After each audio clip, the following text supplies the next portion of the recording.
बार फिर से हम आपको सीधा लिए चलते हैं वॉर मेमोरियल, जहां पर महाविजय के ये जश्न की तस्वीरें आप देख रहे हैं। सीडीएस आर्मी चीफ पहुंच चुके हैं, रक्षा मंत्री राजनाथ सिंह भी पहुंच चुके हैं। वॉर मेमोरियल पर तैयारियां पूरी हो चुकी हैं। स्वर्णिम मशाल को प्रधानमंत्री नरेंद्र मोदी जलाएंगे और फिर इस प्रज्वलित मशालों को, इन 4 मशालों को देश के चारों कोनों तक पहुंचाया जाएगा और इसे एक विजय यात्रा के तौर पर देखा जा रहा है, जो शहीदों को न सिर्फ नमन करती है बल्कि सलाम करती है। जिस तरीके से अपना अदम्य साहस और शौर्य हिंदुस्तान की फौज ने दिखाया और भारत को ये महान विजय दिलाई। हमारे साथ दोनों ही 1971 के वॉर के वेटरन्स जुड़े हुए हैं। मैं बारी बारी से आपसे चर्चा कर रही हूँ। मेजर चंद्रकांत सिंह जी, 1971 का वो दौर ऐसा था जब पाकिस्तान की अंदरूनी पॉलिटिक्स भी बहुत ही डावाडोल स्थिति से गुजर रही थी और इधर भारत की फौज में बैठे हुए आला अधिकारी भी ये सोच रहे थे कि पूर्वी पाकिस्तान का भविष्य क्या होने वाला है। आप लोगों को कब ये लगने लगा था कि अब युद्ध टाला नहीं जा सकता? इस पर मैं आपकी राय जानूंगी, लेकिन ये तस्वीरें आप देखिए। प्रधानमंत्री नरेंद्र मोदी पहुंच चुके हैं। थोड़ी देर में यहाँ पर वो ये विजय मशाल प्रज्वलित करेंगे और फिर ये प्रज्वलित मशालें देश के चारों कोनों तक जाएगी।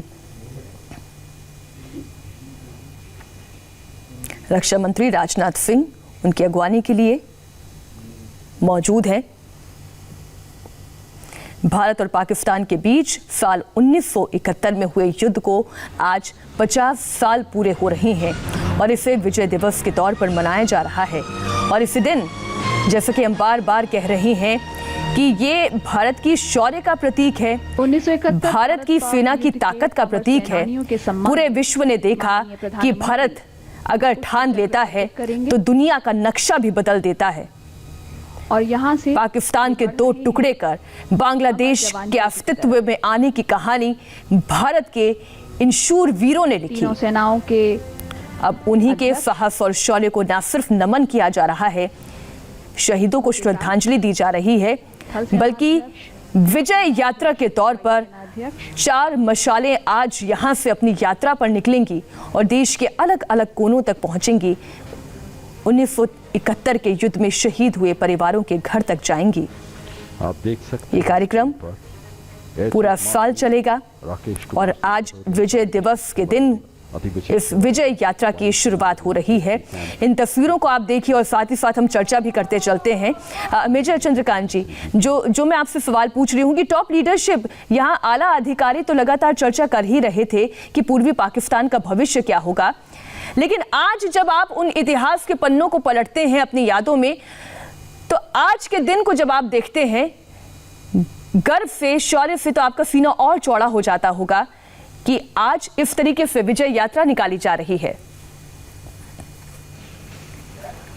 ऐसा है सर कि खुशी भी होती है, गम भी होता है। गम इसका कि हमारे कई साथी नहीं लौट के आए, लेकिन एक सवाल आपने पहले पूछा था कि आपको कब लगा था कि ये युद्ध होने वाला है। थोड़ा, और आप इतिहास की बात कर रहे हो तो मैं थोड़ा याद दिलाना चाहता हूं। 1946 में जब ये पार्टीशन की बात चली थी, तब मौलाना अब्दुल कलाम आजाद ने कहा था कि ये पाकिस्तान के 2 हिस्से आर्टिफिशियल क्रिएशन है और 25 साल के अंदर आप देखना इसके 2 टुकड़े हो जाएंगे। ये बात सच निकली जब उन्होंने बाद 2 टुकड़े हो गए पाकिस्तान के। दूसरी बात मैं ये कहना चाहता हूं कि ये लड़ाई के जड़ एक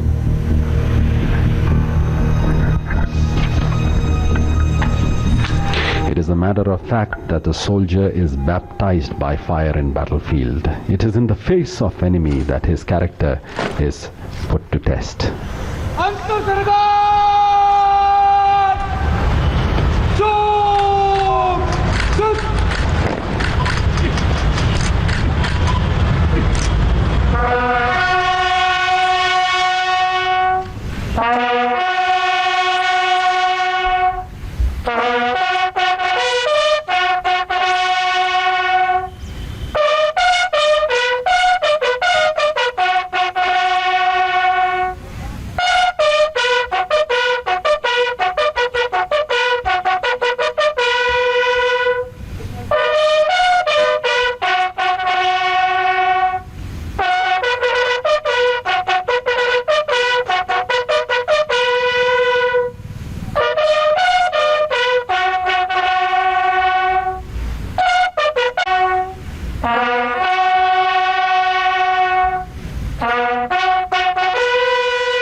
a beautiful day it is.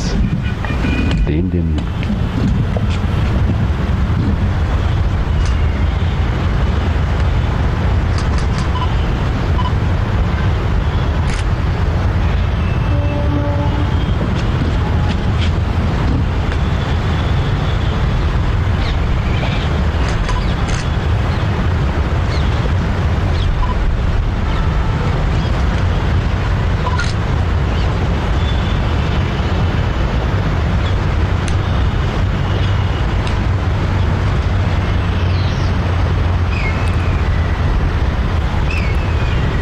ये मौन श्रद्धांजलि 2 मिनट का मौन रखा जाता है शहीदों को श्रद्धांजलि देने के स्वरूप में। आज प्रधानमंत्री नरेंद्र मोदी विजय दिवस के अवसर पर विजय ज्योति यात्रा को राजधानी दिल्ली के इसी वॉर मेमोरियल से रवाना करने वाले हैं। और उससे पहले ये तस्वीर जहां शहीदों के लिए 2 मिनट का मौन, ये मौन श्रद्धांजलि। विजय ज्योति यात्रा में 4 विजय मशाल 1 साल की अवधि में पूरे देश के छावनी क्षेत्रों का दौरा करेगी। 1971 के युद्ध में परमवीर चक्र और महावीर चक्र विजेता सैनिकों के गांव पहुंचेगी ये विजय मशाल। और अगले साल नई दिल्ली में ही एक बार फिर से ये यात्रा संपूर्ण होगी।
और अब वो मशालें आ गई हैं जो 4 मशालें हम जिक्र कर रहे थे।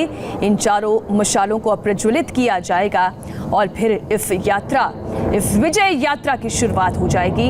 विजय चंद्रकांत जी के पास में दोबारा लौटूंगी, लेकिन ये तस्वीरें अपने आप में बहुत ही अद्भुत हैं। इन तस्वीरों को आप देखिए।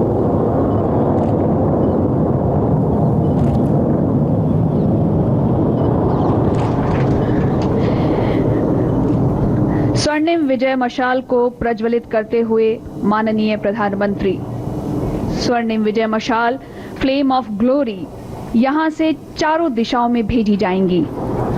वॉर वेटरन्स, युद्ध के वयोवृद्ध विजेता इस मशाल को थामे हुए और प्रधानमंत्री स्वर्णिम विजय मशाल को प्रज्वलित करते हुए। कर्नल अशोक कुमार तारा वीर चक्र अवॉर्डी, कर्नल चंद्रपाल वीर चक्र अवॉर्डी, ब्रिगेडियर तेजिंदर सिंह वीर चक्र अवॉर्डी, कैप्टन सुरेश सोफा नौसेना मेडल से सम्मानित, फ्लाइट लेफ्टिनेंट महावीर प्रसाद प्रेमी वीर चक्र अवॉर्डी। इन्हें देख के यूं लगता है कि बर्फबारी हो, इन्हें देख के यूं लगता है कि बर्फबारी हो या गोलीबारी हो या दुश्मन ने की खूब तैयारी हो। हे भारत माँ, मैं तेरा सैनिक पुत्र, हर हाल में दुश्मन को लोहे के चने चबवा के आऊंगा। तिरंगा तो मैं लहरा के आऊंगा, तिरंगा तो मैं लहरा के आऊंगा। क्या बात। सैनिकों के अदम्य साहस से भारतीय सेना विजय प्राप्त करने में सफल रही और इसी सफलता की कहानी को गाने वाली ये चारों विजय मशालें विजय यात्रा के लिए निकल चुकी हैं, जो देश के चारों कोनों तक पहुंचेंगी, छावनियों तक पहुंचेंगी, शहीदों के परिवारों तक पहुंचेंगी। मेजर चंद्रकांत जी, मुझे माफ कीजिए, मैं आप जवाब दे रहे थे लेकिन मैं पूरा सुन नहीं पाई। आप लोगों को कब ये एहसास होने लगा था कि भारत अब युद्ध की तैयारी कर रहा है, ये युद्ध तय है और ये युद्ध एक नया इतिहास लिखने वाला है? मीनाक्षी जी, मैं 1 मिनट के आपसे माफी मांगूंगा सबसे पहले, क्योंकि आप बड़े इम्प्रेसिव वो तस्वीरें दिखला रहे हैं। मैं 50 साल पुरानी एक तस्वीर दिखलाना चाहता हूं आपके देखने वालों को। ये है 12 मार्च 1972 की। शेख मुजीबुर रहमान ने हमारे फौज के 4 गार्ड्स पलटन की, मेरी जो पलटन थी, उसकी फेयरवेल परेड में सलामी ली थी। ये था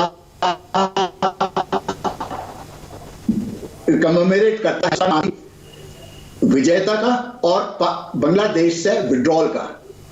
इसके नीचे ये जो डॉक्यूमेंट है, ये एक बड़ा यूनिक डॉक्यूमेंट है, जिसकी जो परेड का प्रोग्राम था, उसके ऊपर शेख मुजीबुर रहमान का सिग्नेचर है। उसके नीचे जो अभी प्रधानमंत्री हैं उनका सिग्नेचर है, और बगल में है सिग्नेचर बांग्लादेश के राष्ट्रपति का। जब शेख हसीना ने यहां पर इस डॉक्यूमेंट को देखा और अपने पिताजी की सिग्नेचर देखी, ये था अप्रैल 1917 में जब वो आई थी, तो उनके आंखों में आंसू आ गए थे। उन्होंने कहा ये केवल एक डॉक्यूमेंट है जिसके ऊपर उनके पिताजी का सिग्नेचर है और उनका भी सिग्नेचर है। इसको मैं प्रेजेंट करूंगा अपने नेशनल वॉर मेमोरियल को। जी, बहुत बहुत भावुक करने वाले वो पल बेशक उनके लिए रहे होंगे, और बहुत ही शूरता, वीरता और साहस के पल भारतीय फौज के और हम जैसे आम नागरिकों के लिए इन तस्वीरों को देखकर हम महसूस जो कर पा रहे हैं वो आपके सामने मैं रख रही हूँ। कृष्णमूर्ति जी, जो तस्वीर इस वक्त आप देख रहे हैं, इसकी जरूरत भी थी, नेशनल वॉर मेमोरियल की भी जरूरत थी, और शायद इस विजय यात्रा की भी, जो ये स्वर्णिम इतिहास भारत का है। आप क्या कहेंगे इन तस्वीरों पर? ये तस्वीर आधुनिक प्रेजेंट जनरेशन को देखनी चाहिए और महसूस होना चाहिए क्या क्या त्याग दिए हैं लोगों उनके पहले। 50 साल पहले जितना वो घमासान लड़ाई हुआ, इनको आइडिया भी नहीं है। तो इनको अवेयरनेस करने के लिए हमको ये तस्वीरें रखना पड़ेगा, वॉर मेमोरियल रखना पड़ेगा, और अच्छी तरह देखभाल करनी पड़ेगी उसकी। यही मेरे इरादा है। बहुत बहुत धन्यवाद कृष्णमूर्ति जी हमारे साथ जुड़ने के लिए। आपका भी बहुत बहुत धन्यवाद हमारे साथ जुड़ने के लिए, क्योंकि ये जो तस्वीरें हैं, जैसा कि कृष्णमूर्ति जी ने कहा कि जो भारत का स्वर्णिम इतिहास है, हमें उस इतिहास के बारे में जानकारी होनी चाहिए, उसे सहेज कर रखना चाहिए और उसे बार बार याद करना इसलिए दोहराना जरूरी है क्योंकि ये भारत का स्वर्णिम इतिहास है। एक छोटे से ब्रेक के लिए हम रुक रहे हैं, होंगे फौरन हाजिर।